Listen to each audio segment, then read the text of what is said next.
I'm Jay Diff with the New Old Heads, and this is episode 468, featuring our guest Maxie, MC, and owner of Napper Nothing. This week we had discussions on the challenges of being a business owner and artist. Davies turning down a request from a producer that previously didn't support him. Dr. Dre's musical talent being questioned on social media, which is crazy. And then we have this tool named Adin Ross and his tirade against Doechii, hands and feet for him, and more. Support us on the uncut 2-hour version of the show by becoming a Patreon member for $5. See you in the comments. Peace. You are now rocking with the New Old Heads, episode number 468, fresh for 2026. Gentlemen, how are you doing this evening? I'm doing all right. Okay, I kind of asked you all, but I forgot to say the collective.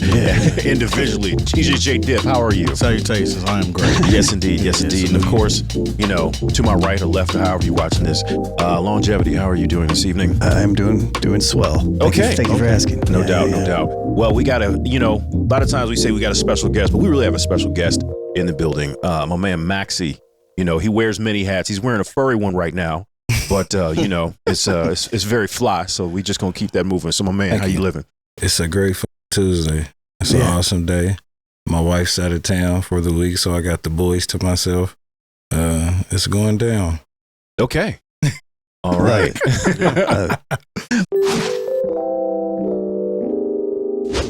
This is a subject that shouts to Maja 7th. He's not here this week. But there's like two kind of frame of minds when you're like a young rapper starting out.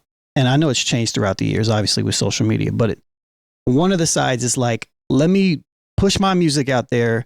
Let me find an interested buyer in my thing, a label, chase the label.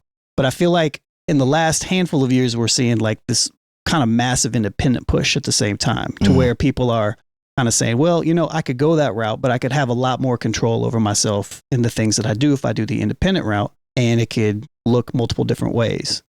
Is there a benefit to one or the other right now in like 2026? Somebody has to have some money. Yeah.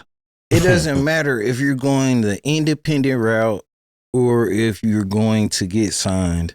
Somebody on the team has to have some kind of money, because your talent is only going to take you so far. And then once it's time to get to certain stages or to get in certain rooms or to get certain things handled, it's going to take some dividends to make certain things happen. Sure. It does sound good saying I'm an independent artist, I want to do it the independent route, but you're going to have to find a sponsor to make some things happen. You can't get on the radio for free. Right. You can't get on these on these playlists. It's not free. Nothing is free. Yeah. Your talent gets you so far. So I just feel like at the end of the day, somebody has to have some type of dividends, and you have to have some type of plan to get out of the situation. If you truly want to be independent, you're going to have to figure out ways to make some money off of your shows and off of your merch, and to generate some type of revenue so you can handle and pay for some things yourself. Sure. Yes. Obviously. Right. You need somebody that has money, even if you're generating it your own. You have like your own team, if you will, or however you're pushing that. But I would make the argument that it's almost foolish to chase a label deal because the likelihood that, number one, you're going to, like, everybody wants virality. What are you going to do after the virality? And label deals nowadays they're just looking for people that are already successful. Yeah. And then they want to strap their name to them. So realistically, you're having to do the independent thing anyways. Yeah.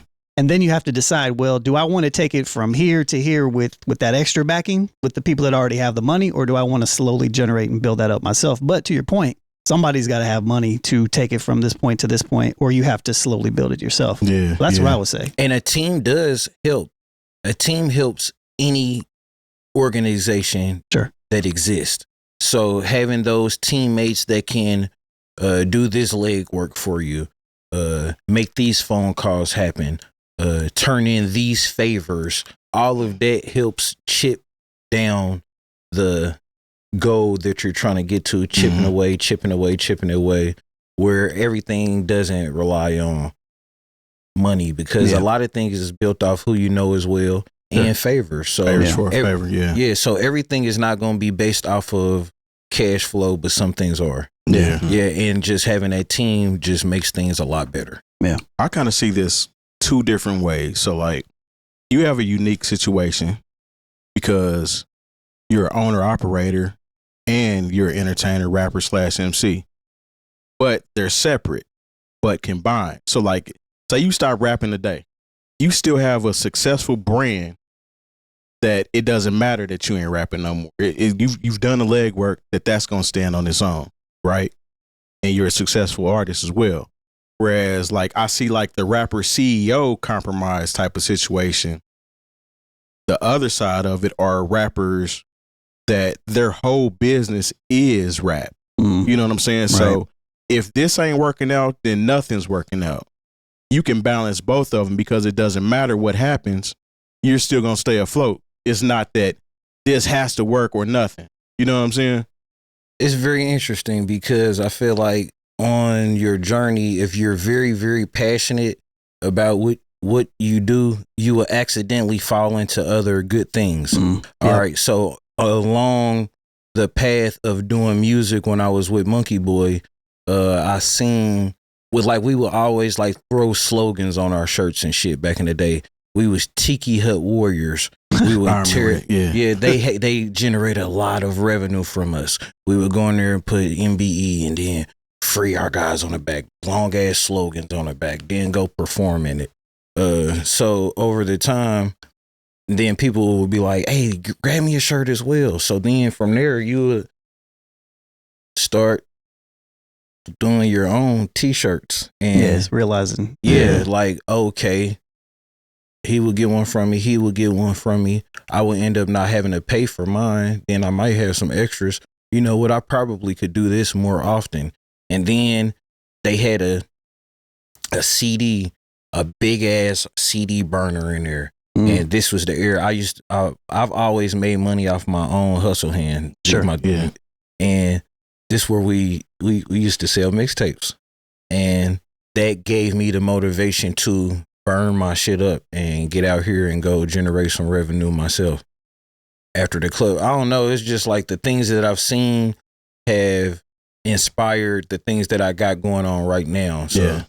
Well, I think that's a different. You had that mentality of actual hustling on top of being an artist. Like, I think this is where some people get lost in the sauce, if you will. Is they just think I'm dope. I'm a good rapper. That should be enough. And in 2026, that's not enough. That's never been enough, though. Honestly, it really hasn't. You know, especially if you're talking about outside of the major label system, where you don't have somebody trying to clear your samples and push your songs, and you're paying for all that anyway eventually.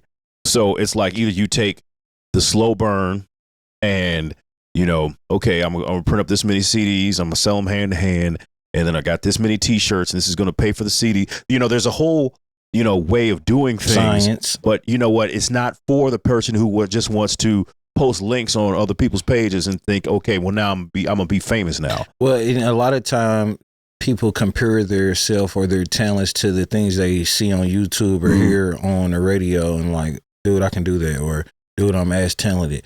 But your market wasn't as talented as their market. It wasn't as easy to just be talented. Like, this ain't Chicago, this ain't New York, this ain't in California, nor is it Florida, where you can accidentally bump into somebody who can just change your life overnight because you're talented. This is not that market. So you're going to have to put in, the work looks different if you're going to do it in this market. And doing it in this market, I learned on my journey to generate some revenue by doing some other things as well. I need you to pay me to come do this show. I need some money for this verse, and I need some money for this merch. And I'm going to put my all into it and fuck with me. Nah, for sure. Yeah. So do you think that one is more important than the other as far as being an artist and having a brand that's successful? Do you think that without one or the other, one wouldn't make it at all? If I didn't have the brand, I would have to go even harder just with the music. Yeah. Like, because it's like how am I going to generate some revenue? It's not that many ways for artists to get off like that. Yeah, You know what I yeah. mean? If that's why I feel like it's always better for a lot of artists to be popping at one time, because then it's easier for people to accept certain shit. You know what I mean? Like, instead of it just being only a couple people, like when it's like shit is popping, like it, then people like, I mean, that's what we do, right? We support this type of music. Oh, that's what we do, right? We buy merch. Oh, that's what we do, right? We go out and clap when people perform. Yeah. Like, when it's not enough, it's like people are out here guessing and trying to figure out how to make shit happen. Yeah. Nah, I believe that. I also feel like you are kind of like a blueprint, though, as far as what to do. Like, I don't think nobody's going to be able to do it exactly like you do it, but for somebody to have a successful merch line and successful rapping and known, it's kind of like, I understand if people kind of look up to you as far as this is what I aspire to do, even if I don't have a shop or whatever, but like the way you move and ways connected, it all makes sense. So like, yeah, I give you kudos on that. It's a lot of people doing it in other locations, even if they're not artists, like rappers, but I'm inspired by like Black Owned in Cincinnati or Geek in Chicago, Mm-hmm. or it's like a lot of different brands that are showing me you can have longevity with selling garments. Yeah. And then of course Nipsey, I remember going to his shop before they owned damn near the whole plaza. His dad was in there working. I went out there with Sammy G. No, I went out there for All-Star Weekend. This the NBA dunk contest when Blake jumped over the car. Oh wow. I seen that live. So I was out there with Monkey Boy. They ended up leaving like a day before me, so I was out in Kelly by myself. But my dude Sammy G was out there, and we went around town. He took me to Nipsey shop, and his dad was in there working. And like, I already knew who he was. I already was rocking with him then, but just to see how he grew from that with his brother, and just to like, that shit was so inspiring. Yeah. And it's just like, oh yeah, you can do it. Yeah. I seen this store. It didn't look no better than Lafayette Square, right where I was at. Mm-hmm. So yeah, I can do it. Yeah. Yeah. Mm-hmm. And I And just you take did it. Yeah. I just take inspiration from little nuggets here, nuggets there, and try to make it happen. Yeah. Yeah. That's what's up. I do feel too, like when you're like the conversation about like compromising art and all that stuff, but like when you're an artist and you have a separate thing that you do, they kind of go hand in hand. You know, like people gonna mess with you simply based upon because they rock with your music, and they're gonna check out your music because they rock with your brand, and then it kind of feeds itself. And it's the same thing with stuff that I do in the same thing. You know, it's like it's kind of a symbiotic relationship. You're 100% correct. And then sometimes people get it twisted as well, though, because they think I'm more into my clothing than I am into the music, and it's not that actually. But I do get paid off selling merch every day. Yeah. So Okay. That's for sure. like, and I don't get paid for features every day. I don't get paid to go do a rap show every day. Yeah. But I get paid from selling merch every day. Yeah. So naturally, that is going to accidentally get prioritized. Sure. Or it's gonna look as more valuable to people. That part. You know, It's because gonna look like it. Yep. people knew me because I ran Bringing Down the Band for a long time. I've never stopped being an artist. I got 4 projects I'm working on right now. You know what I mean? Like, and sure, I teach and things of that nature, but like, it's always there. It's there. It's just that, like you said, it's like other things take precedent. And what I found is that what people want out of me sometimes differs from like what I want to do and what I want for other people. It's a bar. And sometimes it's important to cater to that because it's important. You know what I mean? It's how you give back to other people at the same time too. You know, so Yeah. there's another question here, but I don't know if we need to go into it. It says, does the weight of building an empire after the creative output leaving us with better businessmen but worse music? If we start off as like creative artists and we want to put this great art into the world, but then we realize, all right, cool, I need to make money this way. I need to do this thing over here. Does that in return give us worse music from the person that maybe that we, liked in that aspect. Do you think that there's more of a push pull on that? I mean, I think it could be. It just depends on who it is, I guess. But I think we have so many examples now of, MCs who start off purely as MCs who've become businessmen, especially as they've gotten older. I mean, there's a delicate balance. When we look at Nas's output in the last few years, here's somebody who has a whole venture capitalist situation going on, but has still found a way to do 6 albums with Hit Boy and 1 with Premier. And he's body slamming that shit. Yeah. And then the whole thing that with Mass Appeal, where it is his artistic, endeavors that are maintaining his legacy, if you will. But there are some people where I'm like, we're never going to hear from them again. Or we're going to hear from them very rarely. I mean, even when you took somebody like Rick Ross, he still does music, but I know, just like you said, you make money from merch every day. He makes money from his restaurants every day, so that's, he probably makes as much money from all of those particular with Checkers or Wingstop or whatever he has. He's able to see that money come in every single day, and I think that probably just depends on the person. Yeah, and the artist, it depends on the artist. I just think that, I think it's, first of all, I think it's great that so many people have been able to see, okay, I can do this for so long, or I can make so much money here. What if I take this to the next level so I can actually generate generational wealth? Yeah. So I can't be mad at it, but I do think that, I don't think Jay-Z has enough time to make another album. Yeah, that's fair. Sometimes I don't think people appreciate the phases we get of human beings sometimes. It's like people be wanting people to be stuck in a certain phase, but I outgrew that, and that's a part of growth and maturing and things of that nature. We got Nas with the chip tooth era, you know what I'm saying? Yeah. Then Nas went to making movies, and then like he's kept growing and growing in his trajectory that he was on. We weren't going to always catch him in that same phase of life. You know what I'm saying? And I feel like I get that a lot of times people might want this version of Antonio Maxey, or damn, when you going to drop music like this again? Or, well, I've kind of outgrown that. I mean, I think I had a kid since then too. And then I think I had another kid. And then I think I got married since then too, bro. Yeah. So I kind of met new people in life, and I'm in some new rooms, and I'm inspired by other things. Yeah. And so sometimes the growth, but sometimes that shit works against you too. Where people like, bro, you changed too much, man. I don't like that shit at all, So I guess, but that's for other people to figure out. Realistically, you kind of please everybody. You know what I'm saying? I think what is a common denominator in all of this, like you speaking to Nas, you speaking to yourself.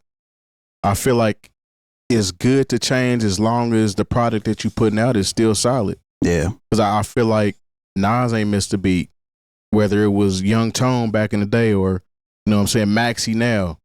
I feel like Maxey is a much better rapper than Tone was.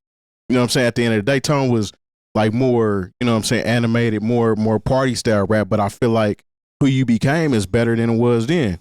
Nas is the same way. Like I love Nas from the beginning to the end, but he was able to mature and embrace where he was in life and still put out good product. Yeah. I think that's what matters at the end of the day. As long as it's still good, it don't really matter. Same with you mentioned Nipsey. I mean, the album that he dropped right before he passed was a spectacular album. Yeah. It was incredible. It's still doesn't have a skip on it. That motherfucker was incredible. Yes. But at the same time, he was running his corner, like his, the shop, and so like he's a good example of it. Killer Mike is another good example of it with the barbershops. There's lots of people. There's lots of good examples of this. I think it's sometimes, to your point, it's like I think us as humans sometimes we just like to, for the ease of our own mind, we like to put things in categories, in boxes. Just because it's easiest for us to process and be like, this is who this person is. It's easy for me to do that. And in general, like we're categorical just by nature. Good point. And sometimes it's hard for people once they put you in a little category to, all right, man, that means I got to take them out and put them over here. That means I got to learn a whole new person. And I think it's because hip hop, we are seeing things that we've never seen before in hip hop.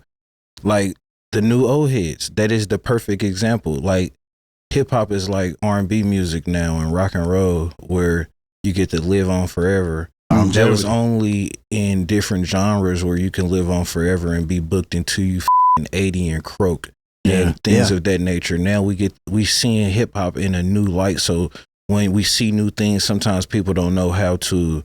They don't know how to digest it. You know what I'm saying? It's too new. It's so fresh. Yeah. But it's the dynamic of like, you know, one of the things is like, oh, why don't we treat our artists like the Rolling Stones or whatever? And I was like, well, we do now. We really do now. Yeah. You know, and I think we need to retire that argument about how we don't treat our artists a certain way, because now it's probably easier for me to book if I'm a promoter, if I want to book Rakim, MC Light, and Big Daddy Kane, I have a better chance of making my money back than if I book Flavor of the Month that's on, you know, your iHeart or, you know, Radio 1 station, you know, who's got the hot 5 at 5 or whatever. By the time they got 1 million Spotify plays, but nobody comes out to see them. Yeah, exactly. So by the time, you know, I book them six weeks in advance. By the time they get here, they on to the next. The vibe is off. You know what I'm saying? You got one song you can perform. You know, but if I know that's the nature of it right now, though. Yeah. Rakim or Big Daddy Kane or whoever is going to come, people know those, and plus that the people who like those artists, they got money because they're older. They're got the disposable income. Yeah. You know, so that's why you see these people come to the large arenas. Yeah, that's why we see DJ Gino and them booking them. Yeah, and so like there are people who don't have and put out a new song and I don't know how long, and they got an arena tour. You know, and so that's the difference. It fills me with joy to see that, because you earn that right to live off of your art for the rest of your life. Yeah, you earned that. So go flourish. Yeah, absolutely. Yes.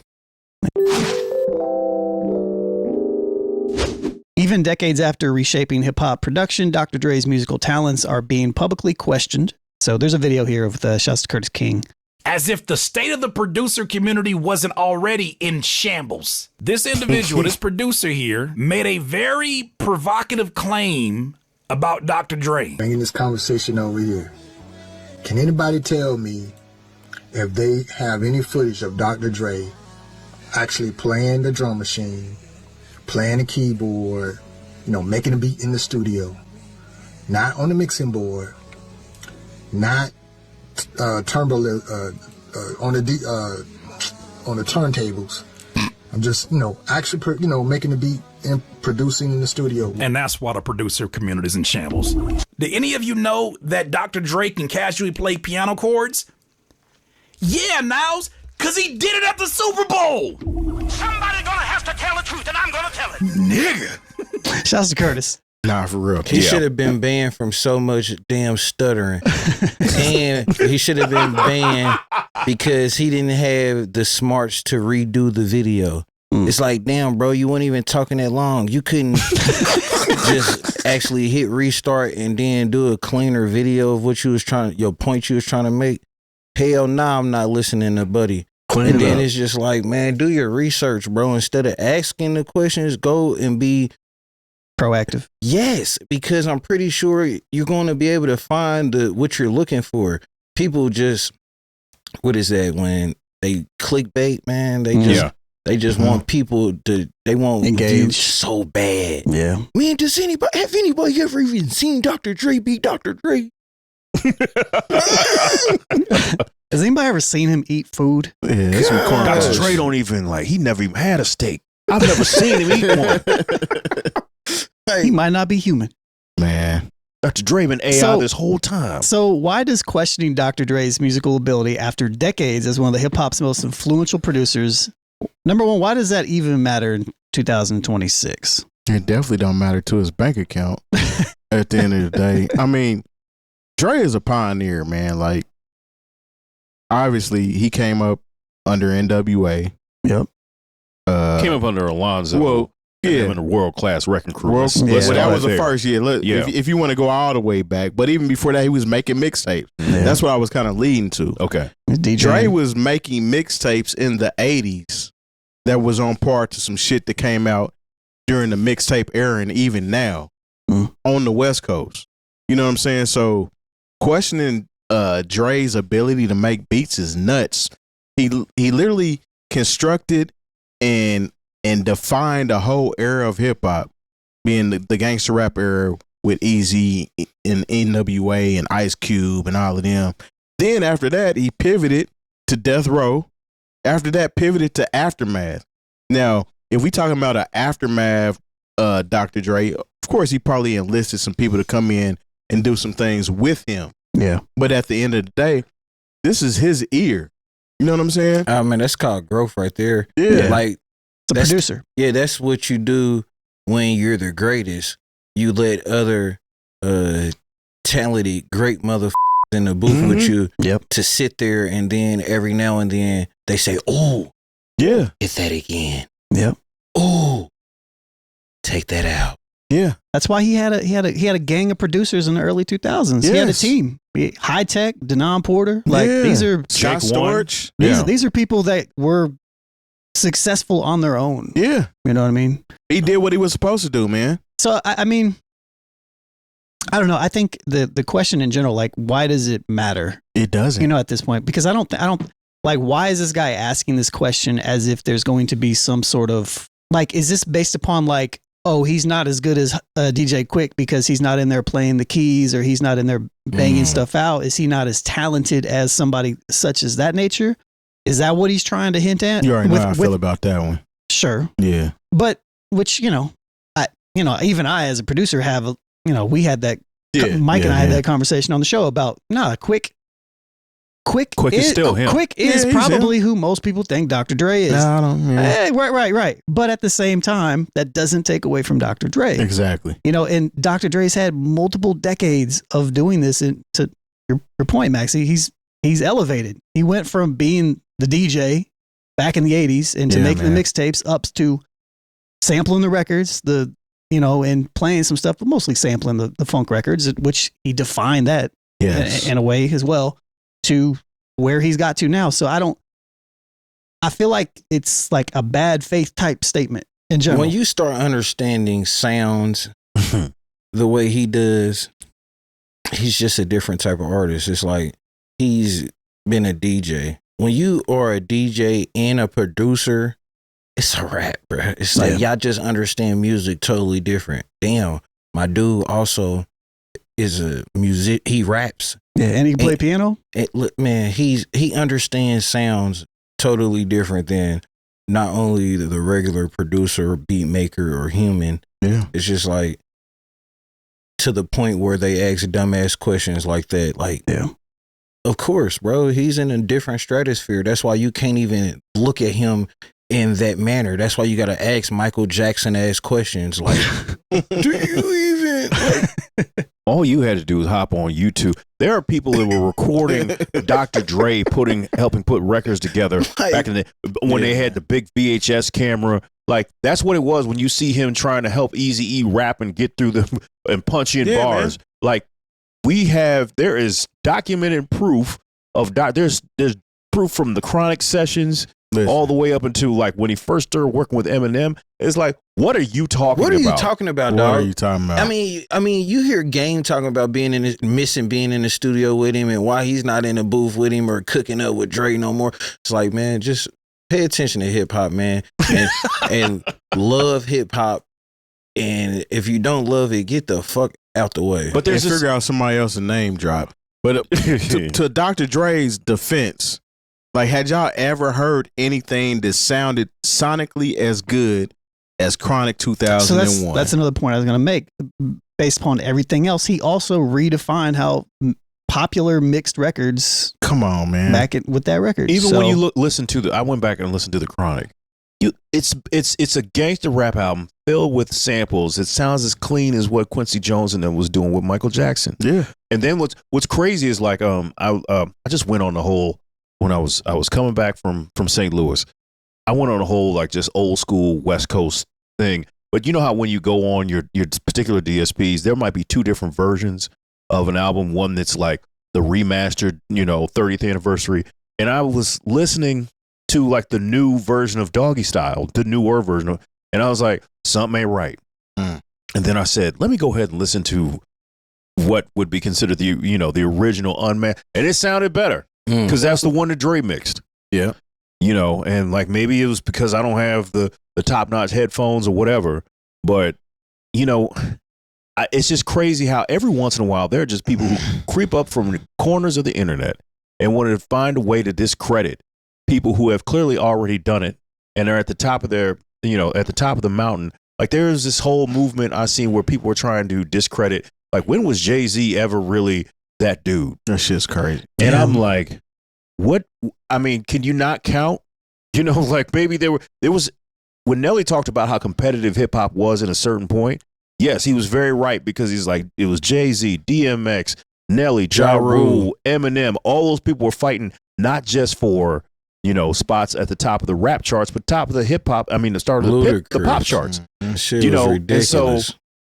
But Jay-Z, the thing is, what Jay-Z did, like Hard Knock Life, that was his breakthrough. For those of you who weren't super hip hop fans that didn't love Reasonable Doubt, so it wasn't until his third album, he says how y'all all lamed out. And then, he put out Hard Knock Life and it was like, oh, Jay-Z.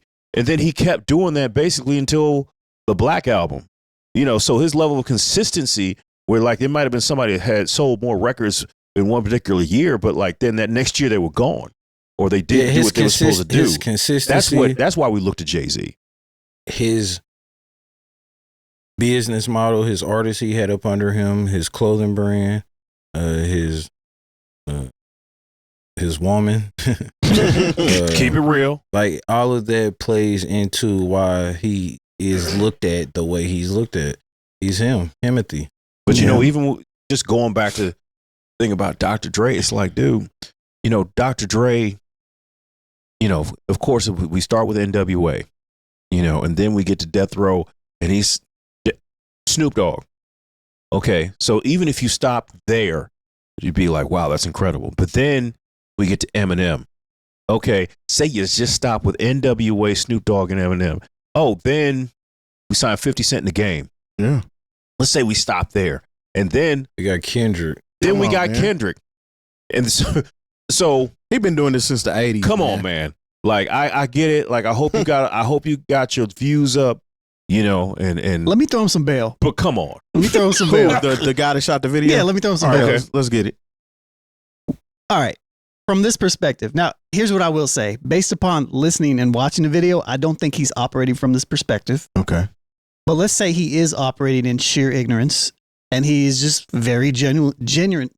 Why can't I say this word? Generally curious. Like, man, does anybody know? Has anybody actually seen footage of this? I think it's okay to not know something necessarily. Come on, man. We all don't know something. I ain't never seen no rapper, artist, nobody write the songs that they're rapping. That don't mean they ain't good. That ain't mean, you know what I'm saying? That don't mean somebody else is fabricating these rights. So here's a comment. So the comment section on this video was hilarious because it's got Rick Ross saying, I watched him produce an entire track on my Mastermind LP. Timbaland said, I've seen it. Royce saying, I've seen it with my own eyes. Punch, I've seen it live while Snoop was in the booth. Ice Cube said it. Warren G. Alchemist said, I watched Andre build a DeLorean with his bare hands and then went with him to meet some Libyans in a mall parking lot. Back to the Future Mike reference. Dean, Denon Porter's in here. But then Questlove had, he said, I too wanted to see such footage. And to my surprise, one of my filmmaking pals showed me mind-blowing footage of not only Dre chopping up a beat, my guess this was Doggy Style era, but I didn't know he actually was a piano player, like chords and all. He wasn't Herbie Hancock flexing, but Money knew his chords enough for me to leave impressed with what I saw. So even Questlove's showing a little bit of bail. I'm going to throw some more in there, man. If that was the case and Dre wasn't doing all this work, we would have been at Detox. Because somebody else would have made it, right? Maybe. Yeah. It's possible. Yeah, I mean, but... I know, I remember asking Jake one, I was like, is Detox a thing? He's like, yep, I worked on it. And I now, mind you, that was like 12, 13 years ago. I feel like there's a lot of producers that were originally probably on that, like collaborative in nature. Denon Porter, who's in the comment section here, is probably one of them. Yeah. But if he wasn't responsible for this sound and the product that makes it to the people, it would have been out. This wouldn't be a running joke in hip hop. I do think, though, at the same time, as I say this, if I would play white devil's advocate, what I would say is probably to the points that have already been made, because Dre has elevated who he is as a musician, as a producer, as a DJ, to an executive producer, if you will, maybe the last 20 years, I definitely would be curious if Dre is today making beats, if anything comes out. Like if Dre drops a brand new record today, 12 records produced by him, yes, in the back of my mind, I'm like, who is behind each one of these records that he is also putting his name on? He just did it, though. Granted, I believe that Dre would also credit those people as well. Mm-hmm. He usually does. Right. But I think that's a valid question. We just put out Missionary with him and Snoop last year. Did he produce the whole record? Yes. Mm-hmm. He And also same with that put out Marsha and Brocious last year, too. No, actually, he collaborated on that, too, because Kato on the Track produced one of the singles off that. Oh, which one?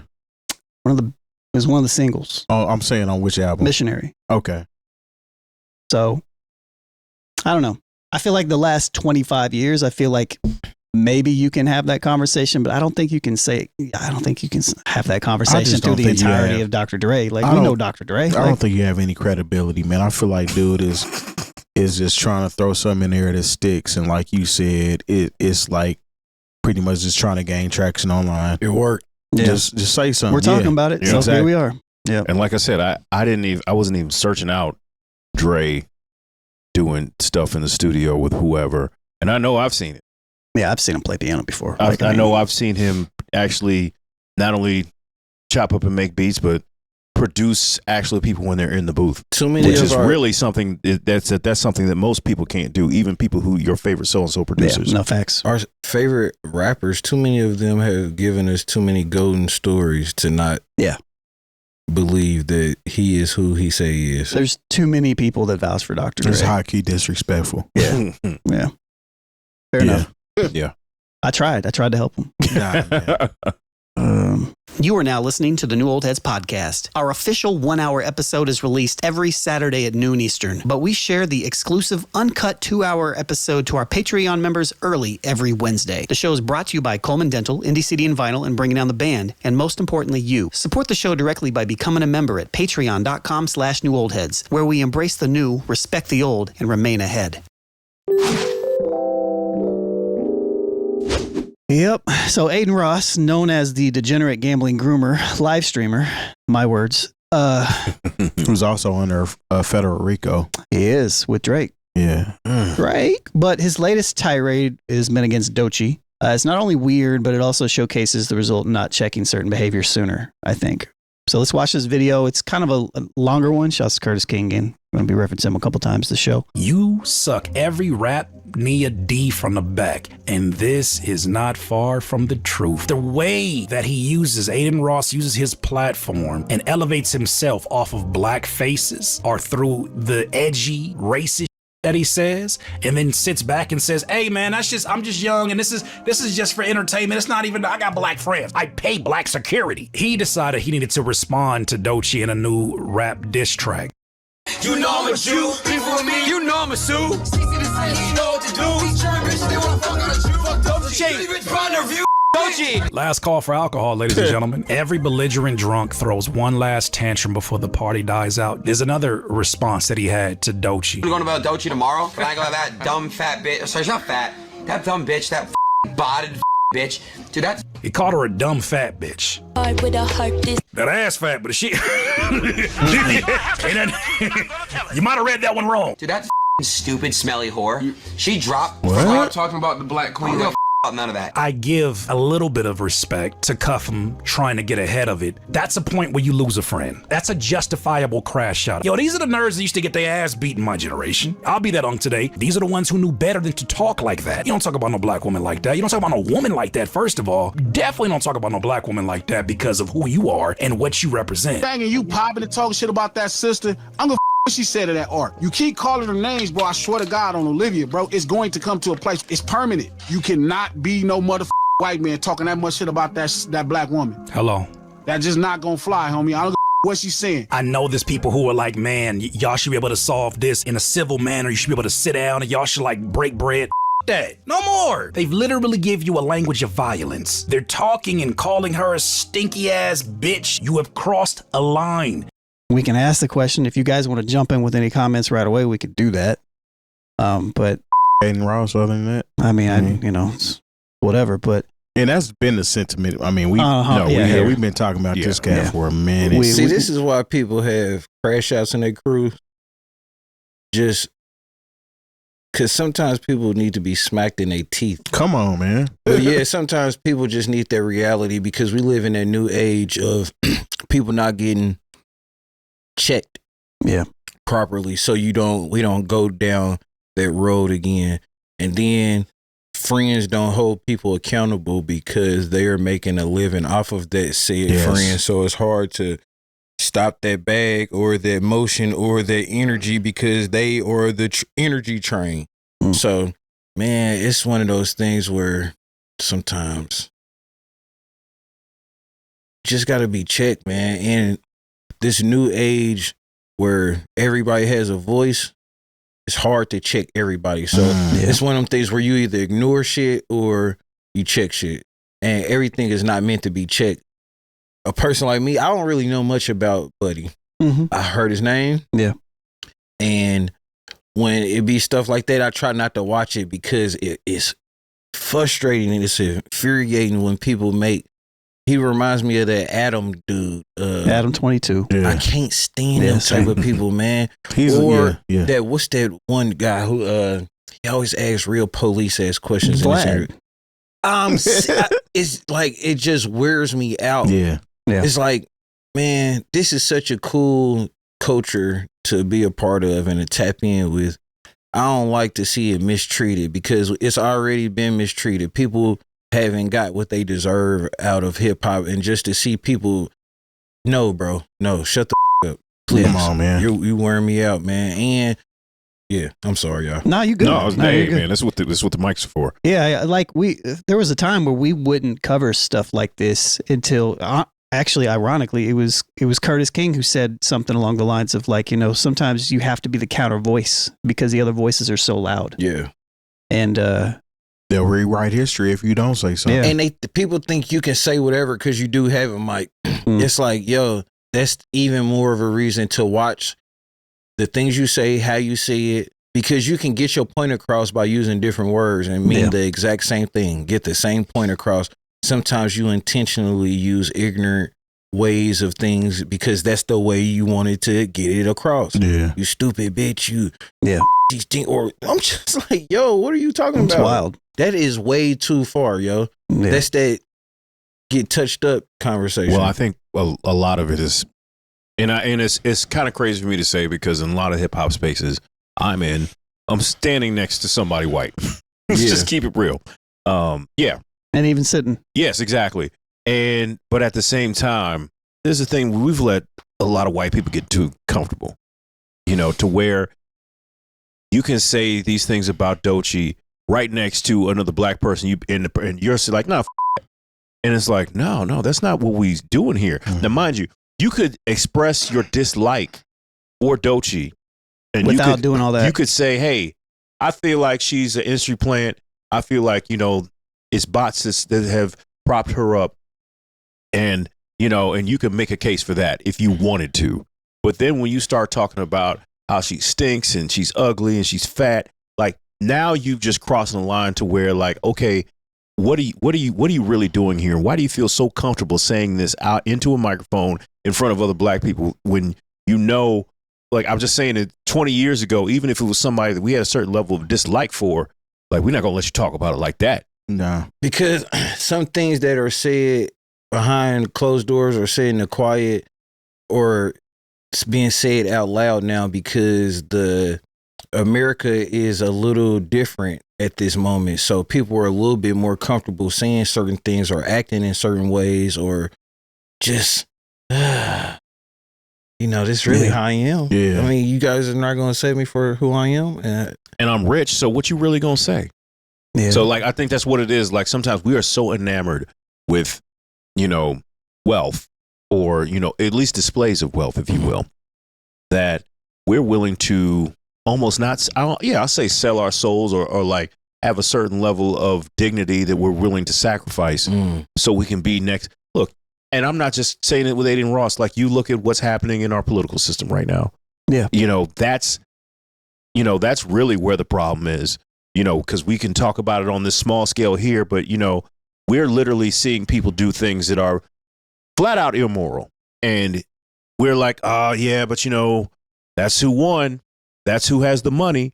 And so this is why we are so to the point where, like, a lot of us, whether we want to believe it or not, we are bowing down to the almighty dollar so much that we are letting things fly that we just don't.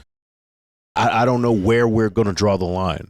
And I think that's the thing that's most disturbing, is where we'll let people like Adin Ross, who, like, he is a guest in the house of hip hop or black culture or whatever. He really ain't welcome, man. And the thing is, he's not even somebody that honestly we should, and this doesn't help Drake at all, because he's so tied in with Adin Ross and all this betting and all this other Rico shit. And it's just sad, man, because I feel like there was a time when people like this would be afraid to walk outside. Yeah, I think you hit it on the head when you brought up the whole money situation, because for some reason people equate money to being real or being right. Or being right, exactly. Well, they ain't even got to be right. As long as they got money, that's all that matters at the end of the day, as far as what the climate is now. Like, somebody can, for example, since you brought up Drake, when you talk about the Kendrick and Drake situation, somebody's argument will be, well, Drake got more streams than him and he's making more money than him. That don't mean he's better at the end of the day. You know what I'm saying? And this cat is involved with Drake, so that lets you know the company that you keep is kind of on the same bullshit that you on. I mean, I seen him in videos with 6ix9ine. Everybody knows his history. You're through. You know what I'm saying? So, like, should be. Adin Ross, who has no idea.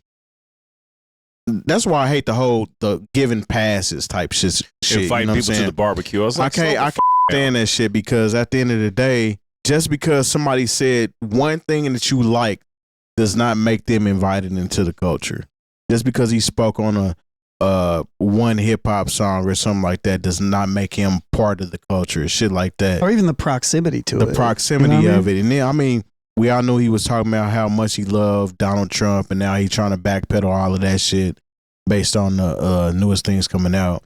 I don't like how anybody is around somebody like this and gives them a pass to exist in this space, and especially speak that way about a black woman. So essentially, that brings up really the first question is, like, and it says, do hip hop artists bear responsibility for empowering figures like Adin Ross? Yes. By going on his stream for promo, knowing his reputation, knowing who he is. Like, he live streams. Like, we all know who he is. If you want to know who he is, you can know.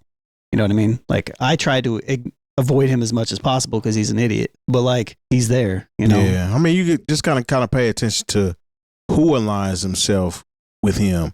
I bring up Drake a lot because, I mean, obviously Drake is always a good talking point. He stays in the news. It's funny how these cats align themselves with. It's almost like they don't care what you think, because my money is the answer. Where I'm at in life as far as success, or what was deemed successful, is the answer to all of this shit. Like, I don't care. Yeah. Yeah. Artists, they owe that to hip hop, not to empower certain pods and bloggers, and, like, it's not good for the community of hip hop to keep on going and allowing these people to pay y'all for interviews. It just don't make sense. That couple thousand and couple hundred, those 450,000 views, shit wasn't worth it, man. It just wasn't worth it. And then it also continues the beef circle, or the bullshit that go on in the streets with the dumbass questions they ask. And I don't know, man. It just be a bunch of bullshit that I don't care for, that comes with the potting and the bloggers, and it sucks. No, I think there's just this. It's just so sad because we see Adin Ross's popularity and we see the numbers that he does, and instead of making some sort of moral judgment on the genuine destruction that he's doing to the culture by saying things out loud that honestly he should keep to himself. We just say, well, man, he doing numbers.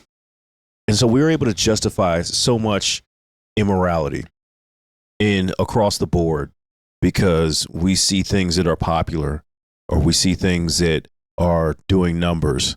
And that, I mean, like crack sells a lot. Like I remember Tupac said this on unfortunately he was talking about MC Hammer, which wasn't cool, because he was like, oh, well, Hammer is selling a lot, but so is crack. But like, you can't conflate the two things. Mm-hmm. Hammer just did. I'm defending Hammer again on the show, but he just made music and made people feel good and had a good time.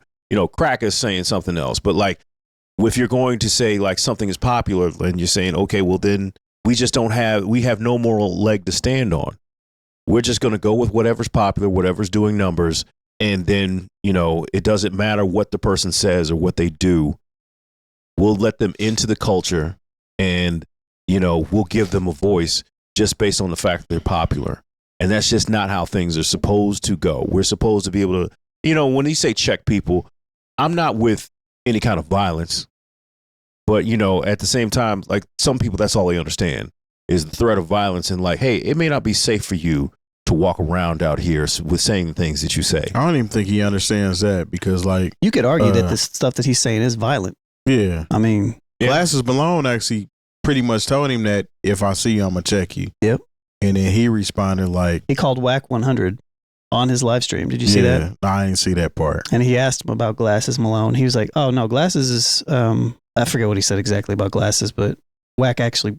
vouched for Glasses to some degree or something. Said, Glasses about that action, so you may not. And then Adin pretty much was like, "Well, I don't care." He was like, "Can you take care of this for me?" or something. Is what he said. It's just weird. It's just weird energy. I don't know. I don't know. The last question that we have here is something I feel like we've already kind of touched on. But this is why do we see so many non-culture figures get comfortable disrespecting black women in hip hop? Because Like people Doechii, keep giving them a pass once they feel they have enough power.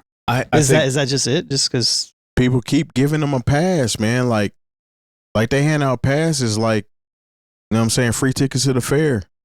And shit's crazy, man. I don't understand how just because somebody has a platform and something that you might be able to boost your career with, or somebody that you feel like said one or two things that you agree with, that you can just keep giving them passes and let them do whatever.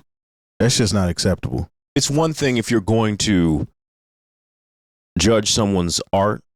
Yeah. Like I've been very critical of Sexy Red, and she's from my hometown. I've been critical. I was, in the initial stages when we started talking about Doechii, I was critical of her music.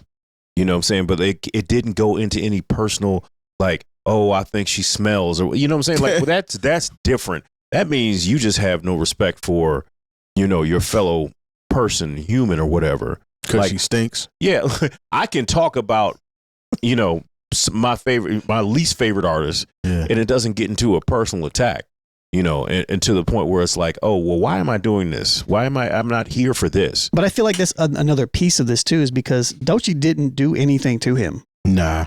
Like, well, she didn't actually, even. So, like, I don't know if y'all heard her latest song. She addressed it in general. She addressed it. And she addressed it criticism. I feel like she kind of pointed the finger at his ass. Maybe. Which, I mean, but is granted though. I mean, I understand it. But he's been on her for he's been on this for a minute. Yeah. And and it's not like Doechii said anything to him other than to respond, and that's her right as not only as an artist but as a person. He made a diss record. He was calling her a whore and all kind of shit after that when they was just chopping it up. He said, "Hey man, don't say that about the black man. All that shit, man." Yeah. It's like, yeah, all right. Yeah. Bomb first. But that's because we gotta get to the point where we got each other back accordingly, and it means something different to make sure you have a black woman's back. And I mean, it not just music, man. Like, even with my friends, I ask them, like, hey, do you have a knife? Like, when you go out, you got kids, right? Like, what do you have on you for protection to make sure you make it home safe every day? Like, I mean, at least have a little blade on you, you know?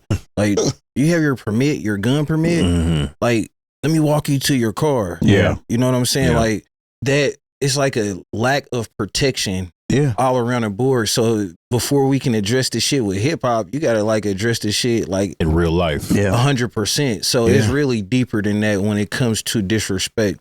That shit wouldn't be appropriate to say about a white woman or a Hispanic woman or anybody. Say you don't like it. That's cool. Yes. You know, but then when you get into she's a whore and she smells shit. and That's she crazy. and fuck her, like that's goodness. different. That's out of pocket. That'd be like if they said it about Iggy Azalea, I'd be like, yo, what the what's wrong with dude? He's clowning. Yeah. It's too far. Yeah. But once again, we've made people entirely too comfortable within the culture. Come on, man. But I think but to your point though, Max, I feel like it's bigger than that. It is very much like it's societal.